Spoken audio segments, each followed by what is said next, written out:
Literally been doing the same thing over and over again at the department every day. We're here in this room, and we're proud of that. We wouldn't have it any other way.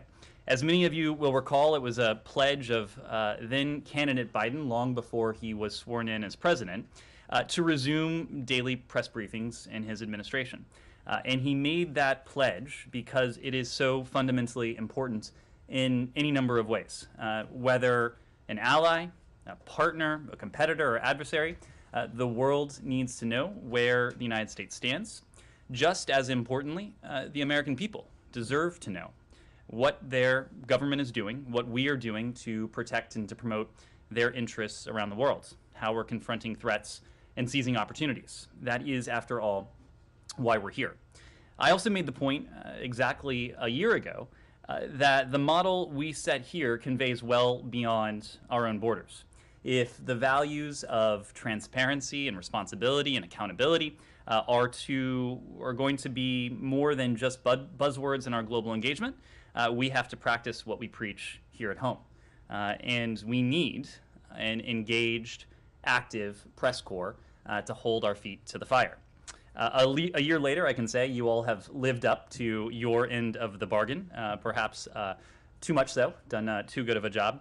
And I promised a year ago that we'd always seek to be transparent, accurate, and respectful. I hope that we too have lived up to ours. So 1 year down, many more briefings to go. With that, turn over to you, Matt. Okay, thanks. Yeah, 1 year down and what, 3 to go? Or two, or one?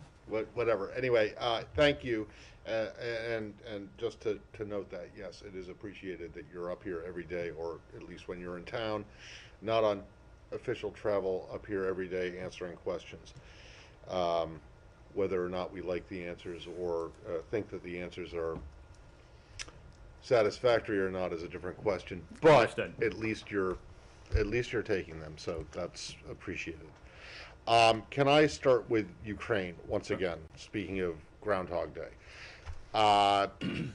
So the Pentagon made its announcement this morning. I don't expect you to have any additional details about that. But then on that, but I'm just wondering if the Russian reaction to that deployment that was announced has been that you guys are escalating tensions.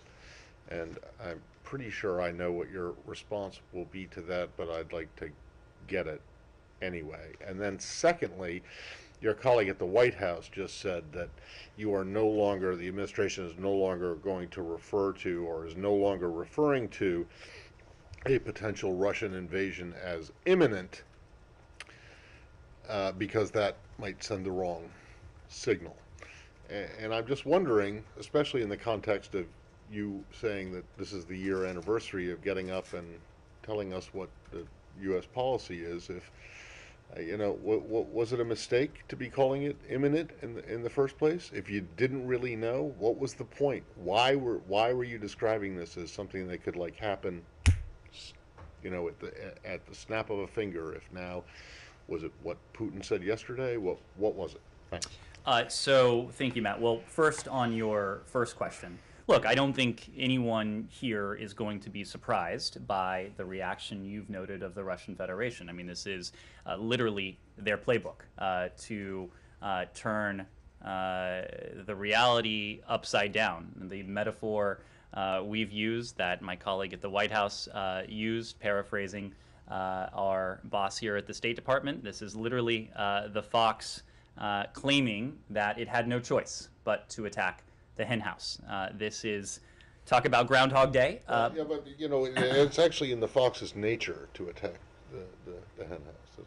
That's what foxes do. So maybe that's is that a statement about the no country? I just think it might be a poor analogy, because the fox. Okay. Well, I will let you choose your analogy, but I think you get the underlying point. And one other analogy, as it were, is our concern is this idea of Groundhog Day. Because we have seen this before. We have seen something like this before, at least. It was 8 years ago, just about, when the Russians amassed troops on Ukraine's borders. The Russians engaged in misinformation, in disinformation, in propaganda, seeking to portray Ukraine as the aggressor. The Russians then took it one step further, manufactured pretextual provocation that they then cited as a means by which to aggress against Ukraine and to undertake an incursion into sovereign Ukrainian territory. So what we are doing, and my colleague at the Pentagon spoke to this at the orders of the president, these are about deterrent and defensive measures. These are measures that we have spoken to in broad strokes over several weeks, noting that given what we are seeing, the amassing of troops, the bellicose rhetoric, the history that is at play here, it is only prudent for us to take steps in the past several weeks to provide defensive security assistance to our Ukrainian partners. And we've done that at an unprecedented level that we've spoken to in some detail. And the president also made clear that both in the event of a Russian invasion and as a means to deter and to defend our allies on the eastern flank against broader aggression, we would be taking defensive and deterrent steps. And that is precisely what the Pentagon spoke to today. Many of these forces, as you heard, are already in the European theater. These are not permanent moves. They are precisely in response to the current security environment in light of this increasingly threatening behavior by the Russian Federation.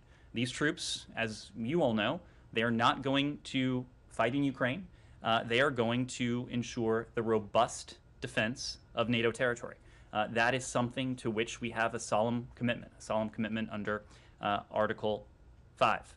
This is just another unmistakable signal to the rest of the world, to any countries that would threaten that collective security, that collective defense of our NATO allies, that we are committed to the alliance, we're committed to our allies, we're committed to Article 5. When it comes to the second part of your question, what comes next, Matt, we've always been clear. There's only one person who knows what the Russians may have in store.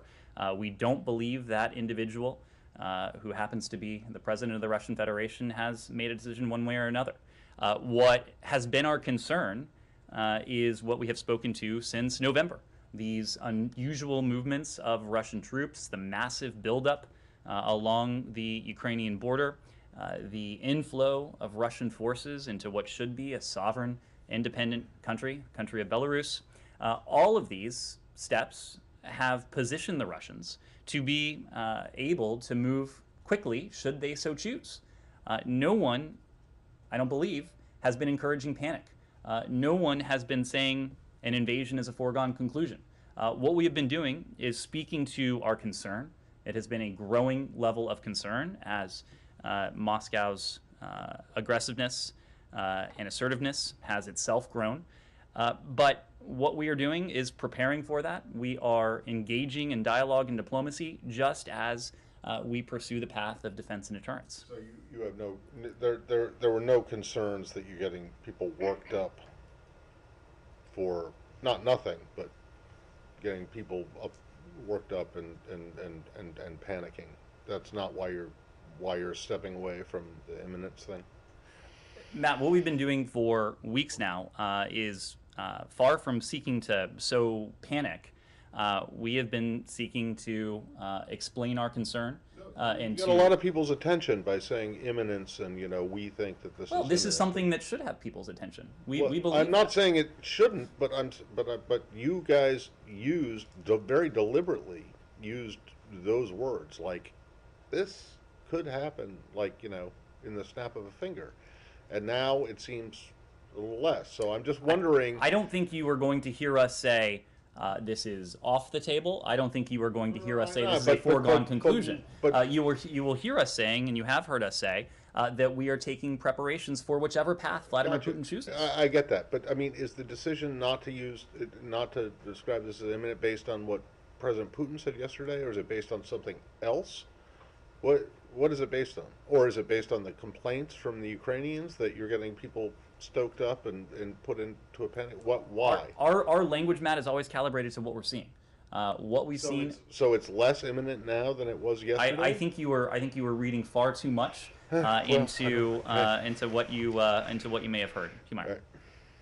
So I am actually going to follow up a little bit on that, maybe from a slightly different angle. So you guys were waiting for Putin's remarks yesterday. Obviously, you've monitored it very closely, where he basically blamed the West. And you just said that there is one person and he still hasn't made up his mind yet. So after watching Putin yesterday, the United States still thinks that he still has not made the decision to invade or not. Is that correct? Our assessment has not changed. We've made the point, I alluded to this yesterday, that criminologists in this country and around the world are going to parse every single syllable, every word, every utterance, every sentence that came out of Putin's mouth. If you were to do so, you could find reasons for optimism, you could find reasons for pessimism. For our part, we are not optimistic, neither are we pessimistic.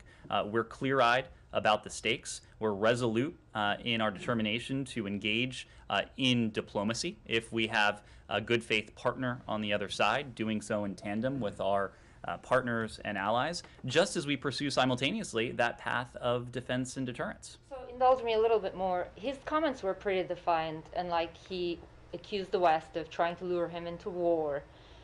You said we're not pessimistic, we're not optimistic. Watching that, did those comments make you a little bit more hopeful about the diplomatic path? I mean, you must have like swung one way or the other. You can't be like, it cannot have happened right in the middle. I'm just not in a position to provide color commentary of the Russian president's remarks. Did you say that people are in this town are not parsing? Are. Well, they are parsing every single word, syllable. I assume that is the case. So we've gone back to the Soviet reviewing stand school of analysis. I assume you're probably in fact are speaking to some of these people. I know some of you in this room are. But look, Humira, this is the point. There are people here to acknowledge who are watching very closely and listening very closely to what the Russians are saying. We are in the position of knowing something that was confirmed in the Secretary's call with Foreign Minister Lavrov yesterday, that the Russians are preparing a written response to our non-paper. That is a response that will be reviewed and presumably approved by President Putin. That is a response that we assume will convey in detail, in writing, in specific language, specifically where the Russians are, what they are willing to engage in, what for them seems like a viable path, what doors may be closed. It remains our hope, as Foreign Minister Lavrov seemed to indicate yesterday, that there will be an opportunity following the receipt of that Russian response for further diplomatic engagement. We don't yet know the form. We don't yet know the timing. What we do know is that any further diplomatic engagement, which we hope occurs, will be done for our part in the closest of coordination with partners and allies. We hope it is done in good faith by the Russian Federation, but we'll be in a position to judge, and we'll be able to judge based primarily on one criterion, and that is if it takes place in a broader context of de-escalation. We can talk.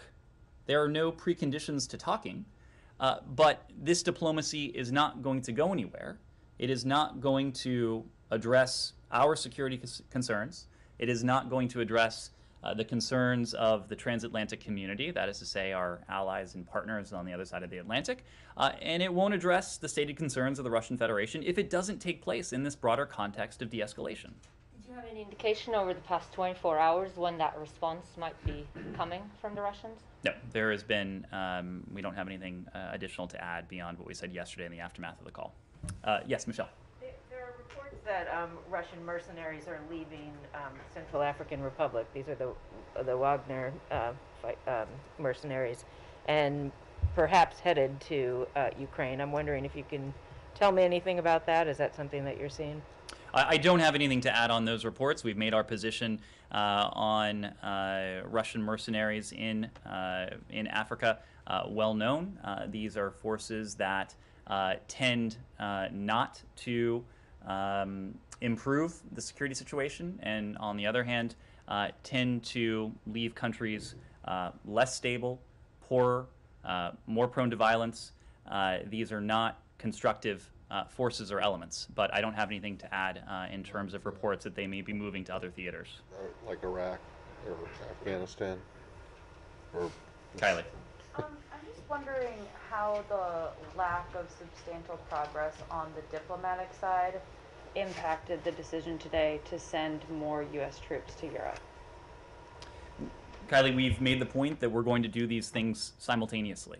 Until and unless we see a de-escalation, until and unless we see an indication that Russia's preparations for potential aggression have stopped and have been rolled back, it is only prudent for us to continue to take steps in the vein of defense and deterrence.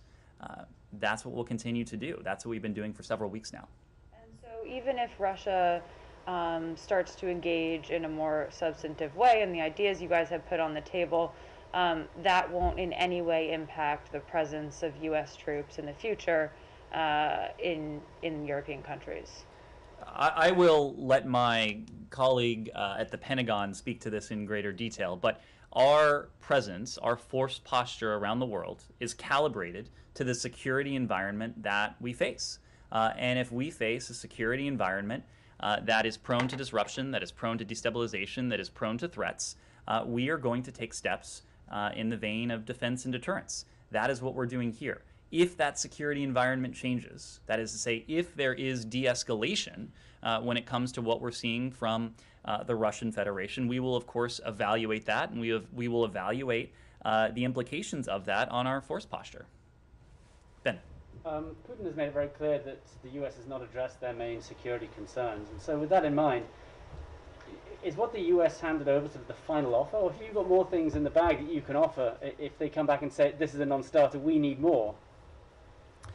So Ben, I think everyone in this room is probably in a better position to judge today than they were yesterday what it is exactly that we have conveyed to the Russian Federation. why is that? I will let you, that is your job to ask questions, this is my job to answer questions. So I will just make the broad point that the ideas we have put forward, these are ideas. These are essentially proposals for additional discussion. So we have never, and we have not been in a position to hand over to the Russian Federation. NATO has not been in a position to hand over to the Russian Federation an exact roadmap of what it is precisely that we are prepared to do across every realm. What we have conveyed, what NATO has conveyed, the ideas that we've conveyed in close coordination and consultation with one another are proposals for further diplomatic engagement. This will require engagement in good faith, some concerted, fairly technical discussions if they are going to result in anything. But it remains our posture and remains our preference to take part in that diplomacy. One, because it has the potential to redound positively on our security concerns, on the concerns of our European allies and partners, but also to address what the Russians have put on the table. And two, if it were to take place in the context of de-escalation, it would certainly seek to mitigate some of the tensions, some of our concerns that we've seen with this massive buildup of Russian forces around Ukraine and in Belarus. So the door remains open for potentially more dialogue, more things in this document than are already there. I mean, you have more to offer them if they wanted it. The door remains open to discuss the ideas that are in this document. The ideas that we conveyed, the ideas that NATO conveyed, again, they are very high-level ideas. Those ideas are not spelled out in terms of what it would look like in practice, how it would be executed, the reciprocity that would need to be entailed for each of these steps. What we've said very clearly is that's something we wish to continue to discuss, but it needs to be a discussion that takes place in the context of de-escalation if it is to work. Connor. The French president has had 2 calls with Vladimir Putin in the last week. The Italian president had a call yesterday. Boris Johnson today. Has the State Department gotten readouts from these governments of their engagements with the Russians? So I would make a couple points on that. One, Connor, as you know, we have engaged bilaterally with the Russian Federation ourselves. President Biden has had now a couple conversations with President Putin in recent weeks. Secretary Blinken, as we've spoken to recently, has met with and engaged with Foreign Minister Lavrov, and there have been other engagements in that vein. Every time we do so in full consultation and coordination with our allies and partners. And in advance of the Strategic Stability Dialogue, in advance of Secretary Blinken's meeting with Foreign Minister Lavrov last month in Geneva, we have heard from our partners and allies of really the unprecedented level of coordination and consultation, which has put them in a position to voice strong support for the type of bilateral engagement that we're undertaking with the Russian Federation. That is the kind of dialogue and diplomacy, when done across the board by our partners and allies, that we think has the potential to lead to a de-escalation of tension. So it's something we support when it's done in that vein. Without getting into the specifics of any diplomatic conversations, I can tell you that we are constantly on the phone with our European allies. We have representatives of this building and the administration constantly on the ground in Europe.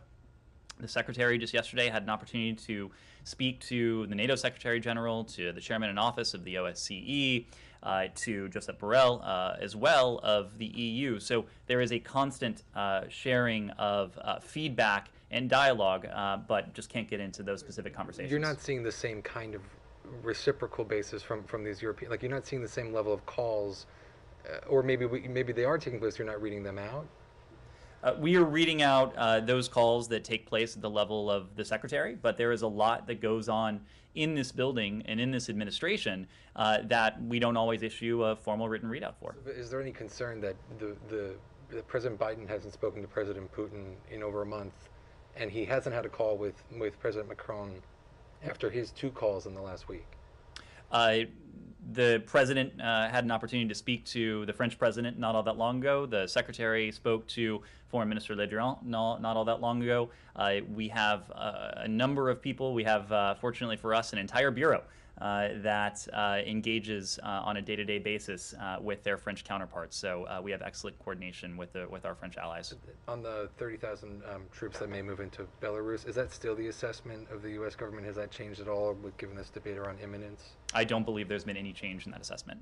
Before we leave Ukraine, can I Sure. extremely briefly? So Connor mentioned some of European, but what about Orban? Do you expect to hear anything from the Hungarians?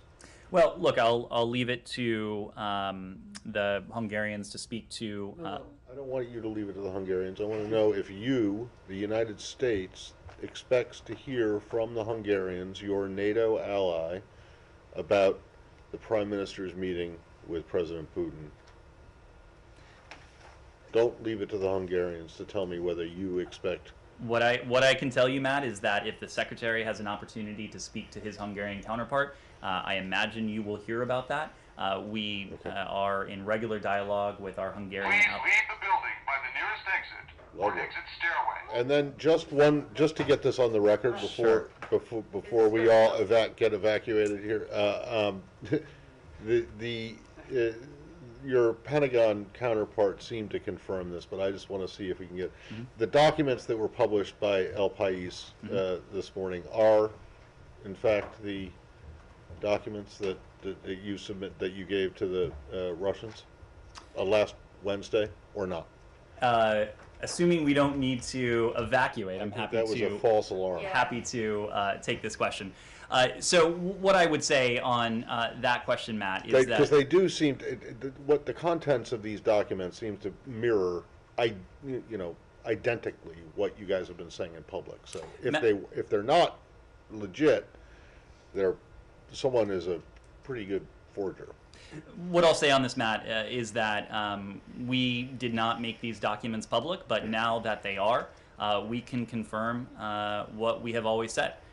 We are united with our NATO allies in our resolve to engage in an open, constructive, serious set of diplomatic engagements.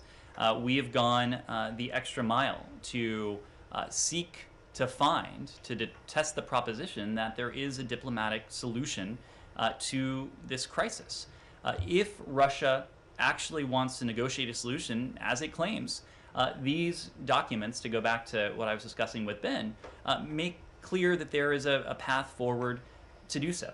Look, if the source of these documents, whoever that source may be, thought that by leaking them, that they would embarrass the United States, that they would drive a wedge between the United States and NATO, I think they will find that they were sorely mistaken in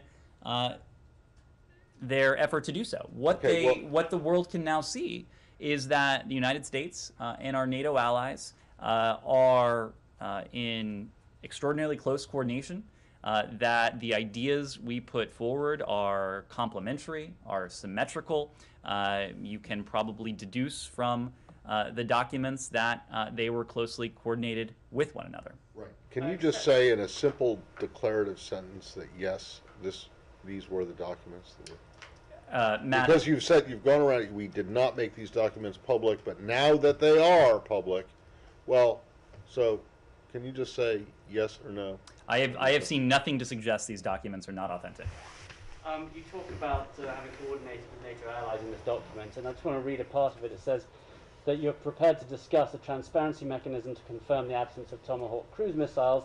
Then it goes on to say we must consult with NATO allies on this issue. So is that something you had not discussed with NATO allies in advance, or you had? Well, to be clear, NATO allies saw our response in advance. We sought their feedback. We incorporated their feedback into the document before we provided it to the Russian Federation. I think the passage you're alluding to speaks to the phase of implementation and how we might operationalize something like this. And this goes back to the discussion you and I were having just a second ago. These were broad proposals. These were ideas that would need to be fleshed out in some detail, including in some technical detail, if they were to be set in motion. So if that is something that the Russian Federation would be interested in pursuing on a reciprocal basis with the United States, it is something that we are willing to discuss. And if we were to get to a stage where it would be operationalized, that is something we would consult very closely with our NATO allies on. Who haven't we called on? Yes, sir. Paul from AFP. Yes. Thanks. A couple questions. One going back to imminent. With almost daily, the Pentagon says that Russia is enlarging its positions on the border. That suggests the threat is growing. So is the threat not more imminent? Or is there some reason that the word imminent has dropped that changed that picture? Well, for some time now, Paul, our concern has been that the Russian Federation is in a position to be able to move quickly if it made the decision to do so. With the amassing of forces along Ukraine's borders, with the dispatch of troops and forces into Belarus, the Russian Federation has, for some time now, been in a position to move in a very dangerous and destabilizing way if that decision were made. Okay, then after these calls with President Putin and discussions, is it possible, is it right that maybe NATO allies and Ukraine have asked the U.S. to drop the word imminent because it's kind of provocative? Did you do this in response to allies? Everything we have done has been in the vein of defense and deterrence, if not diplomacy and dialogue. Our rhetoric, as opposed to what we are hearing from the other side of the Atlantic, far on the other side of the Atlantic, has been in the vein of defense and deterrence, diplomacy and dialogue. We have not sought to do anything, whether it is in terms of our actions or our rhetoric, to ratchet up tensions, and actually to the contrary. But after speaking with Putin, these talks with Putin by NATO allies, this comes. Is this in response to requests from allies to tone it down? we coordinate with our allies and partners on a daily basis on everything from our actions to our rhetoric. I don't have anything to add to that, but we have simply been describing in accurate terms what it is we are seeing and the steps that we have been taking in response to that on a defensive and deterrent basis. Okay, one other thing, can I? Is that from what I understood, you said before the ball is in Russia's park in terms of responding to the letters from the West, and you said it has to go to President Putin to respond. Given the discussions that NATO allies have had with Putin and that he's going to Beijing, what are you hearing that he might respond after he goes to Beijing? Within a day, within 2 days? When's the next move going to happen? So just to be clear, I was relaying what we had heard from the Russian Federation. It was conveyed to Secretary Blinken yesterday by Foreign Minister Lavrov that a written response would be forthcoming. It would have carry the imprimatur of President Putin, and we would be in receipt of it. We didn't receive a time frame, but when the Russians are ready and prepared to send it over, we'll be ready and prepared to evaluate it. Will. Oh, yeah, I just wanted to ask about the Minsk process. Russia's ambassador to the UN mentioned both during the Security Council debate and yesterday when they took over the presidency, the Security Council, that pointed out that Ambassador Thomas Greenfield didn't mention the Minsk process while the other Security Council members did during the debate. Does the U.S. still see the Minsk II agreement as any kind of a roadmap or a peace plan, or is that something that you think has moved on, is not the best blueprint for the way? No, we absolutely do. We have encouraged full implementation by all parties of the Minsk agreements. The fact remains that one party to these agreements has been responsible for the vast majority of violations, but all parties need to adhere to the Minsk agreements as a way to de-escalate tensions, especially in this environment. That's precisely why we have continued to support the Normandy format as a means by which to discuss how all parties might be in a position to fully adhere to the agreements. A quick one on sanctions. The U.S. has talked about massive sanctions and sanctions that would start at the top and go down, but don't you have to calibrate the sanctions to some degree? There's debate in Congress, there's debate among allies about whether the most severe financial sanctions, cutting off, the top Russian banks or the entire Russian financial system, would be something that it would make sense to use even at the beginning.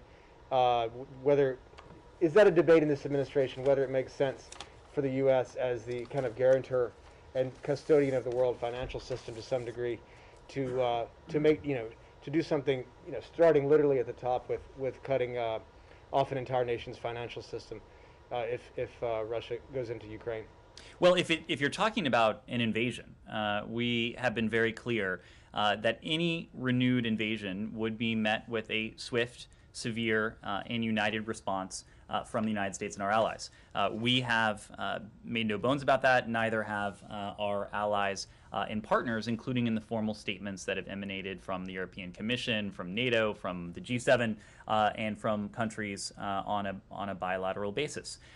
The point we have made is that the stakes here and the precedent here could not be more important because we are talking about were the Russians to invade Ukraine, an assault on the core principles that for some 70 years have undergirded the rules-based international order, that has enabled unprecedented levels of stability, security, and prosperity, not only in Europe but around the world. So the fact is that not only are we in a position to enact these swift, severe sanctions, we are ready to, given the stakes of the matter. And yes, you've heard from my colleagues that these sanctions and economic measures would be different from ones the United States government has levied in the past and on a couple levels. In terms of their scope, in terms of their strength, these would be measures that the United States intentionally did not pursue in 2014, but also in the way they're implemented, because they would start at the top of the escalatory ladder, as we would need to send a very strong signal to Russia and countries around the world that might seek to undermine the rules-based international order, that this is something that the United States and our allies and partners around the world would not countenance. Do you want Congress to tell you what's the top and where to start with the financial sanctions, or does this administration prefer to calibrate its response, to avoid collateral damage?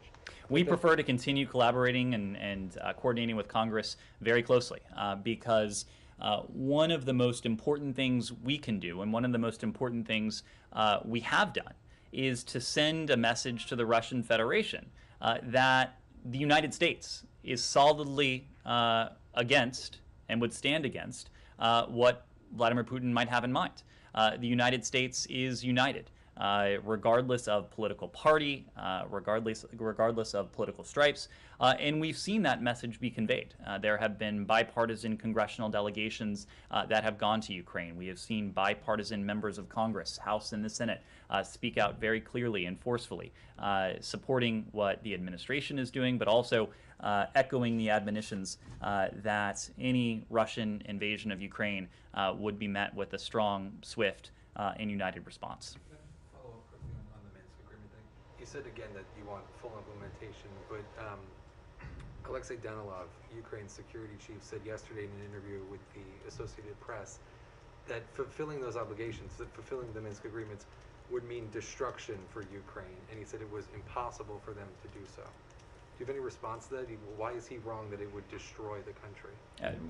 The Minsk agreements, and we've heard this from Ukrainian leaders as well, they do provide a blueprint that would serve to de-escalate tensions. The fact is that one party is primarily responsible for most of the violations, and that's the Russian Federation. But the Minsk agreements as a whole were negotiated in good faith. They were signed onto by the parties, and we continue to believe, along with our European allies and our Ukrainian partners, that they do provide a blueprint to de-escalate tensions. Yes? Kim Dozier. I wanted to change subject for a minute. So I understand the Senate Foreign Relations Committee is holding a classified hearing today on Afghanistan. So I wanted to give you a chance to give us an update on Afghan evacuees, not just the American citizens, legal permanent residents, and those who've already had approved SIV applications, but the would-be evacuees are still stuck inside Afghanistan, who can't start their P1 or P2 process until they physically leave the country. I've spoken to a number of volunteer groups. They've manifested entire plane loads of people, but they can't find third countries willing to take those people. And those third countries, according to diplomatic go-betweens, have said the State Department has actively discouraged them from taking these Afghans. So I want to hear your take on that, and do you encourage other countries to allow these people in so that they can be processed? So, Kim, first, to take a step back, you heard from us during the course of the U.S. government evacuation prior to August 31st and the end of the U.S. military mission that our commitment to American citizens who chose to remain behind or who were not able to leave at that time, to lawful permanent residents, to Afghans to whom we have a special commitment, would be enduring. And I think over the past several months, you have seen us make good on that pledge.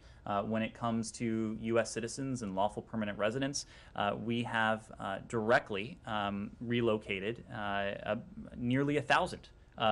And that's all great news, but I'm still talking to groups who have thousands of people manifested who've gone through the preliminary State Department okay, that they didn't have any red flags, and they can't move them off the X still. And they say when they reach out to the State Department, they get silence. Kim, I think what you may be hearing, first of all, to be very clear, we are in many different ways supporting the Afghan people. We are supporting the Afghan people and their humanitarian needs, and we have continued That's to great, lead the but world that's in not doing so. getting P1 and P2 people out to start their applications going. That's right. And what I can say is that it is an environment in which the U.S. government is not in a position to operate. We don't have an on-the-ground presence. So we are not in a position to undertake the same sort of operations that we were doing prior to August 31st. As you know, we have an entire office here, the so-called CARE team, whose mission it is to work with a number of stakeholders, including private groups, working with them, doing all we can to support their efforts, working in turn with third countries, many of whom, and more than 24 of whom during the evacuation and the weeks after showed extraordinary generosity in hosting Afghans, and many of these countries are still hosting Afghans who were relocated. That is something we continue to support. When it comes to the P1 and P2 program, the P2 program, as you know, it was introduced in early August precisely so that we would have another avenue by which Afghans who met the criteria would be able to enter the U.S. Refugee Admissions Program pipeline. It was a complement to the traditional P1 program that has been longstanding. It is also the case, Kim, for a number of reasons, that these programs we have always known would be useful, would be complementary to our broader efforts, but these are programs that this administration has had essentially to build up from, not quite from scratch, but programs that were decimated over the past 4 years. You've eloquently explained the backlog and that these are things that are just started. What I'm asking about is that piece of still getting more people off the X to third countries. Are you actively working with new third countries right now who would take these people? We are actively working with a number of countries in the region, in the Middle East, around the world, as we have been. I believe over the course of this operation, these are countries spread across 4 continents who have displayed this extraordinary generosity in hosting Afghans. There are many pieces to this equation. Part of it is impressing upon the Taliban the imperative that they live up to the right of free passage. Part of it is the operational component, ensuring that there is a means by which, usually by air, for individuals to depart Afghanistan if they so choose. There's the charter element that goes along with that. There's a long-standing effort that some of our partners are working on with the Taliban to get Kabul International Airport stood up to regularize the flow of civilian aircraft in and out of Kabul. There is the refugee pipeline, there's a third country pipeline. So yes, there are many pieces to this, and it is impossible to say that one piece is the weak link. We're working on all of them. We're working on all of them because we have a commitment to American citizens, to lawful permanent residents, to Afghans to whom we have a special commitment, Afghans who primarily have worked for us over the years, but also we do have these so-called P1 and P2 programs as part of the U.S. Refugee Admissions Program that this administration has prioritized. In the case of the P2 program, it's a program that we specifically stood up, knowing the needs of the Afghan people. I say all of that not wanting to discount what it is that we are doing as the world's humanitarian leader for Afghanistan to support those many Afghans, millions of Afghans, who remain in Afghanistan and who are in need of nutrition, in need of shelter, in need of the provision of health care and other basic human needs. Those Afghans are Afghans who are also benefiting from the generosity of the American people, but who are also benefiting from our leadership on the world stage, encouraging countries around the world to raise their ambition when it comes to humanitarian donations, when it comes to what they are doing on behalf of the Afghan people on a financial basis, but also on a political basis, to make very clear to the Taliban that there needs to be unhindered humanitarian aid and access, that they need to respect the basic human rights of the Afghan people, and they also need to respect the commitment they have made, to your point, to allow safe passage and freedom of movement for Afghans who do wish to leave the country. And of course, you did get women back, partially back to school today? This is something that we have been pressing for. I know that there have been various statements made by the Taliban. What we'll be watching for are the actions and the follow-through when it comes to the rights of women, the human rights of Afghanistan's women, girls, its minorities. It's something that we have prioritized to a great degree. I know that our special representative for Afghanistan, Tom West, in every engagement he has had with the Taliban, has raised this question of human rights, and specifically the rights of women and girls. We have a senior official here in our Office of Global Women's Issues, Rina Amiri, whose sole job it is to focus on the human rights of Afghanistan's women and girls. As you know, she was recently in Oslo with Tom West, where this was a core point of discussion with the Taliban. The Taliban are under no illusions about the priority we attach to this issue, the priority we have attached and we will attach going forward. Yes? Good to see you. Your colleague at the Pentagon announced some military support to the UAE in response to the recent Houthi attacks. What can the State Department politically offer, since the President Biden promised to hold the Houthis accountable? And I have another question, but after your answer. What kind of security assistance can we offer? The military support. As you have heard from my colleague at the Pentagon, we have spoken in recent days to our partnership with our Gulf partners, two of whom, the UAE and Saudi Arabia, who have recently come under attack from these Houthi terrorist attacks. These cross-border attacks, the missile attacks that we have seen. These are operations that we have condemned in the strongest terms. We know that our partners have been able to deter and to prevent some of these attacks, including by calling on some of the technology and supplies that the United States has provided to them. In the case of Saudi Arabia, we understand that our Saudi partners are now in a position to prevent about 90% of these incoming projectiles.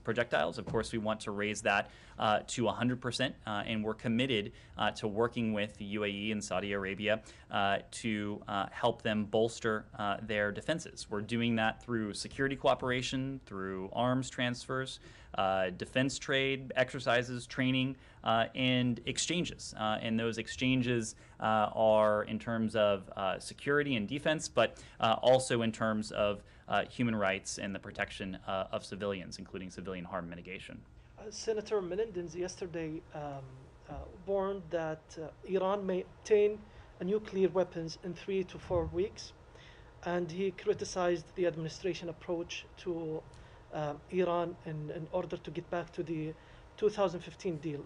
What's your assessment in that period of time, and what is your next move in Vienna negotiation? Well, you heard from one of my colleagues just the other day about our concerns that Iran has made in terms of its nuclear program. These are advancements that Iran has been in a position to make ever since the last administration decided to leave the Iran deal, a deal that was verifiably and permanently preventing Iran from ever obtaining a nuclear weapon. When the Iran deal was fully implemented, the so-called breakout time to which you refer was 1 year. Meaning that it would take Iran 1 year to accumulate the fissile material necessary for a nuclear weapon if it chose to do so. Now, that is separate and apart from the weaponization process. We're very concerned with both of these processes, but purely from an enrichment standpoint, that breakout time was a year. Now, my colleague alluded to this a couple days ago, that breakout time is significantly less, and that is precisely because of the decision to leave the JCPOA that was working to elongate that breakout time. So we find ourselves with an unfortunate set of circumstances, a set of circumstances that means that the window we have in Vienna, to answer the second part of your question, is very, very short. And that window is very, very short precisely because once Iran reaches the point where its nuclear advances have obviated the non-proliferation benefits that the JCPOA conveyed, that's a point at which it will no longer make sense from our national security interests and the national security interests of our allies and partners around the world to pursue a mutual return to compliance with the JCPOA, and we'll have to pursue another course. Yeah, just to be clear, the reason that the breakout time is less than a year now isn't because of anything that any U.S. administration did. It's because the Iranians decided to No, hold on a second. The Trump administration pulling out of the deal didn't force Iran to do anything. They've done it on their own. Right? The reason the breakout time can be measured in weeks instead of months is precisely because Iran did not feel encumbered by the deal that the previous administration chose to abandon. You can attribute motive, but they could have done it anyway, regardless. But anyway, they couldn't have. If they did, there would have been severe consequences, as you know. Right, severe consequences similar to the sanctions that the Trump administration put on them, which didn't stop them from doing it anyway. But that's not. I don't want to get into that. Can I get? I just need to. Okay, we need to wrap up shortly. Yes, so exactly. We have not taken a question. I've got two Africa ones, but they're we do need to yes please. Thanks. Can I follow up with a few Yemen questions? Friday will mark a year since President Biden announced he was cutting certain support for the coalition while promising to step up diplomacy to end the war. I'm wondering first if you can reflect on a year out whether you believe this administration's diplomatic approach to Yemen is working. We believe that there must be a diplomatic approach to Yemen. We believe that diplomacy is the only durable and sustainable means by which to resolve the conflict in Yemen that has allowed the Houthis to leverage the power vacuum, that has worsened what is by many accounts the world's worst humanitarian emergency, where more than 16 million Yemenis are suffering from food insecurity. You are right that this is a diplomatic challenge that we have prioritized from essentially day one of this administration. One of the first senior personnel appointments that President Biden himself announced when he was here on his first visit to the State Department was the appointment of Tim Linderking as our envoy to this challenge.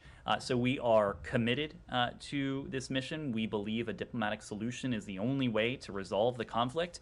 We've always known that a diplomatic solution is not going to be easy. After all, this has been a conflict, in fact, a civil war that has transcended administrations going back almost a decade now.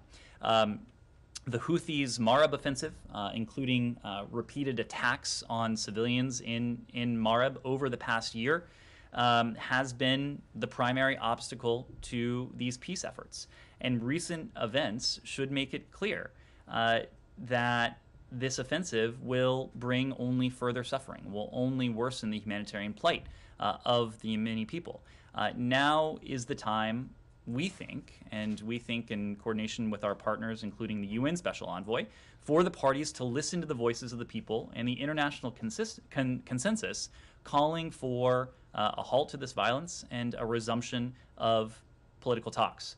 At the heart, this is a civil war. This is a conflict among Yemenis, and a durable Yemeni-led solution is needed to end this conflict and to reverse the humanitarian crisis. So we are very much supporting the parties. We are working closely with the UN Special Envoy to try to achieve such a diplomatic solution. And then just a quick follow-up. Can you say whether the U.S. has made a decision on redesignating the Houthis, and can you speak to whether sanctions imposed this year on individual Houthi leaders have been at all effective in creating leverage or deterring the group? So you heard from the president last month now that this is a decision that is under review in terms of the FTO designation of the Ansarallah movement as a whole. But what I will say is that we will not relent in designating Houthi leaders and entities involved in military offensives that are threatening civilians and regional stability, perpetuating the conflict, committing human rights abuses or violating international humanitarian law, exacerbating the humanitarian crisis, or seeking to profit from the suffering of the Yemeni people. We've taken a number of such actions, including in recent weeks and months alone, and I suspect we will be in a position to take additional action given the reprehensible attacks that we've seen emanate from Yemen, from the Houthis in recent days and weeks. Connor. You've condemned those attacks from the Houthis. You've condemned their Marib offensive. Would you take this occasion to condemn the Saudi coalition strikes in the last week and a half, including the one that appeared to take out Yemen's internet connection, the other that killed scores of Yemenis in a prison, including several migrants? Connor, we issued a statement in the Secretary's name on this just several days ago, and we made a point that the escalation in violence, including the attacks that have emanated from the Houthis and the deaths of potentially civilians and non-combatants, it is something that we are deeply concerned about. Concerned though, but you've condemned specifically these things from the Houthis. Do you condemn these kinds of Well, airstrikes? I think you have to distinguish them. One is an intentional effort to target civilians and civilian infrastructure in a third country. Another is an effort to take on a threat that our Emirati and Saudi partners face from the Houthis. So I think you have to distinguish these on an analytic level. But in our engagement with our partners, we continue to stress the need to prevent civilian harm, the need to protect civilian life. In these operations, we've also taken steps to end our support for our offensive support to the coalition, but we continue to engage our partners on this. That phrase, though, deliberately targeting civilian infrastructure, could equally be applied to the airstrike that took out Yemen's internet connection. Connor, we have had these discussions with our partners. They know the importance we attach to the protection of civilian life, the protection of civilian infrastructure, but I think you have to distinguish between terrorist attacks and operations seeking to dismantle threats to Saudi and Emirati security. Just to super quickly go back to Ukraine, because Connor's question made me remember about Turkish President Erdogan is going to Ukraine tomorrow. Do you guys find that useful? I realize that you have been in touch with a number of European leaders about Ukraine, but there hasn't been the same amount of traffic with Turkey, which has offered to mediate this crisis. They have a complicated relationship with Russia, but also selling drones to Ukraine. Do you find this trip useful? And, you know, what role in your eyes should they play? They're a NATO ally, but have a complicated relationship with the US as well. Turkey is an important NATO ally. I will leave it to our Turkish allies to speak to the objectives of this trip, but we certainly support any effort on the part of a NATO ally or any country around the world to show their solidarity with Ukraine. What is the reason that, you know, you haven't been more in communication with the Turks about Ukraine? I think. Is it because of the strained bilateral relationship? You will have seen that in every engagement we have had, including our recent engagements with the Turks, we have raised Russia. We have raised Russia and Ukraine. Turkey is a valued NATO ally. Turkey is a member of the NATO alliance. Turkey has signed its name to the very strong statements that have emanated from NATO on this question. We need to wrap up very quickly here. Yes, sir. I haven't taken a question. I'll move to India. So, Indian opposition leader Rahul Gandhi, he made a remark in the Indian Parliament today, stating that it is due to Prime Minister Narendra Modi's ineffective foreign policies that Pakistan and China are closer than ever. Does the State Department agree with that assessment? I will leave it to the Pakistanis and the PRC to speak to their relationship. I certainly would not would not endorse those remarks. Okay, and follow up to that. Why do you think Pakistan is working so closely with China? I mean, do you think they feel abandoned by the U.S.? We've made the point all along that it is not a requirement for any country around the world to choose between the United States and China. It is our intention to provide choices to countries when it comes to what the relationship with the United States looks like. And we think partnership with the United States conveys a series of advantages that countries typically would not find when it comes to the sorts of partnerships that, partnerships may be the wrong term, the sorts of relationships that the PRC has sought to have around the world. Pakistan is a strategic partner of the United States. We have a relationship, an important relationship with the government in Islamabad, and it's a relationship that we value across a number of fronts. What's the State Department's guidance to U.S. athletes who want to express any opposition to China's human rights abuses while they're in Beijing for the Olympics? So first, I will say, you know our position when it comes to the Olympics in Beijing. Of course, we don't have any official diplomatic representation on the ground. We've also made clear we were not and are not coordinating a global campaign regarding participation in the Olympics.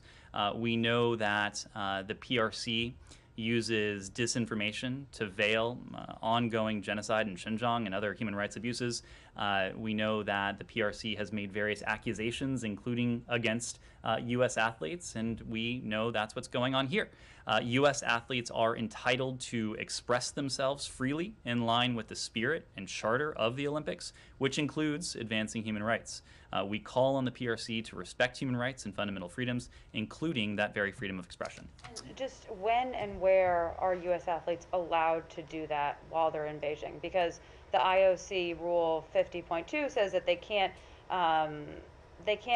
publicly demonstrate while they're at Olympic sites or venues, but it seems to leave open interpretation for places outside of those sites or venues or on social media. So are American athletes allowed to use those venues to express opposition to Chinese human rights abuses? I will reiterate precisely what I said. U.S. athletes are entitled to express themselves freely in line with the spirit and charter of the Olympics. Can I just say, do you have any more specificity on the Burkina Faso situation in terms of the amount of aid that you have put on pause, whether a decision has been made about whether it was a coup or not? And then also, I'm just wondering if you have an update on Guinea-Bissau.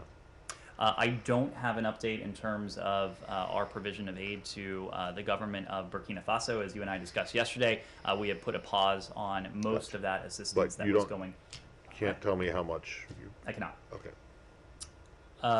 Very quick last question. Yes. 3,000 U.S. troops that are being deployed to Europe. That's a U.S. deployment. Why not wait till NATO activates its defense forces? As we said, we can and will do both. So you heard from my colleague at the Pentagon that this is, as you said, a U.S. deployment. This 3,000 service members that you noted is separate and apart from the 8,500 U.S. service members who are at a heightened state of readiness and who can be called upon by a decision by the North Atlantic Council. Thank you all very much.